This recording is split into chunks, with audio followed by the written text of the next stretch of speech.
একটি বন্য হাতি লোকালয়ে ঢুকে গরিব মানুষের ঘরবাড়ি ভেঙে মেসাকার করে দিচ্ছে।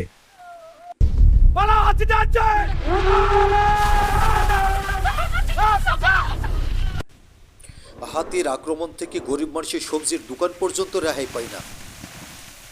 এইভাবে হাতি পুরো গ্রাম তার তাণ্ডব চালাতে থাকে।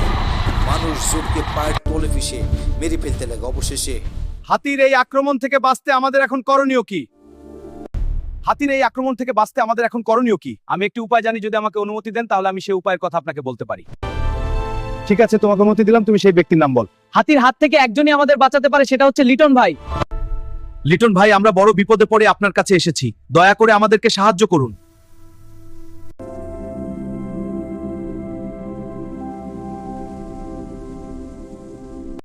কি সমস্যা বল। ভাই, আমাদের লোকালয়ে বড় একটি হাতি আক্রমণ করছে, আমাদেরকে বাঁচান। যেখানে বিপদ সেখানেই তো লিটন ভাই, চিন্তা করিস না, আমি তোদেরকে সাহায্য করব।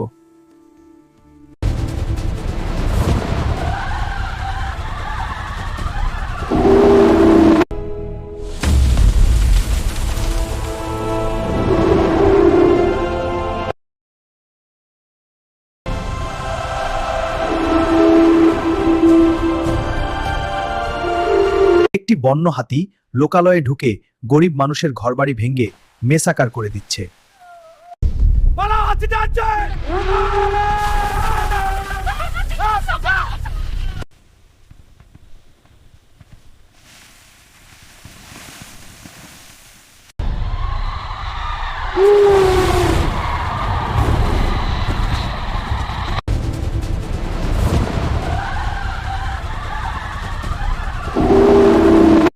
হাতির এই আক্রমণ থেকে বাঁচতে আমাদের এখন করণীয় কি? আমি একটি উপায় জানি, যদি আমাকে অনুমতি দেন তাহলে আমি সেই উপায়ের কথা আপনাকে বলতে পারি। ঠিক আছে, তোমাকে অনুমতি দিলাম, তুমি সেই ব্যক্তির নাম বল। হাতির হাত থেকে একজনই আমাদের বাঁচাতে পারে, সেটা হচ্ছে লিটন ভাই।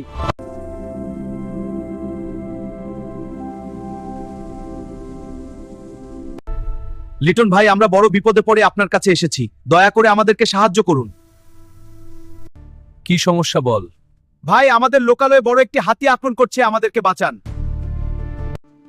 যেখানে বিপদ সেখানেই তো লিটন ভাই, চিন্তা করিস না, আমি তোদেরকে সাহায্য করব।